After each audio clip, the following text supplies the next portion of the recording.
नमस्कार दोस्तों, आप सभी का स्वागत है मेरे YouTube चैनल भोजपुरी पेज में। दोस्तों, खेसारी लाल यादव जी के फैंस के लिए एक बहुत ही बड़ा खुशखबरी लेकर आए हैं और खुशखबरी ये है कि खेसारी लाल यादव जी की जो फिल्म है संघर्ष 2, इस फिल्म को लेकर आप लोग बहुत ही ज़्यादा दिनों से इंतजार में थे कि इस फिल्म को कब तक रिलीज किया जाएगा। तो दोस्तों, बता दें कि इस फिल्म का जो रिलीज डेट है आ चुका है, आपको इस वीडियो हम बताने वाले हैं, तो आप लोग इस वीडियो को शुरू से अंत तक जरूर देखिएगा। दोस्तों, बता दें खेसारी लाल यादव जी की जो फिल्म है भोजपुरी इंडस्ट्री का सबसे महंगा फिल्म है और ये फिल्म एक पारिवारिक फिल्म है, देशभक्ति फिल्म है।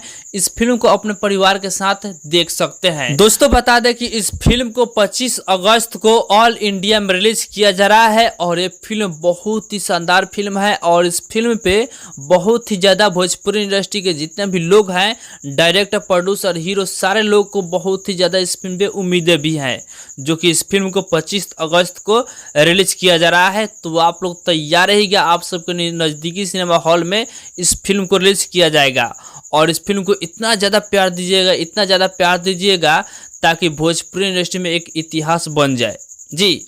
बाकी दोस्तों, फिलहाल का यही अपडेट है। आप लोग इसके बारे में क्या कहना चाहते हैं कमेंट में बताइएगा और इसी के साथ हम इस वीडियो को समाप्त करते हैं। आप लोग इस वीडियो को लाइक कीजिएगा, शेयर कीजिएगा और चैनल पर नए हैं तो सब्सक्राइब जरूर कर लीजिएगा, क्योंकि इस चैनल पर भोजपुरी इंडस्ट्री का हर एक अपडेट सबसे पहले आपको मिलेगा। जय हिंद, जय भोजपुरी।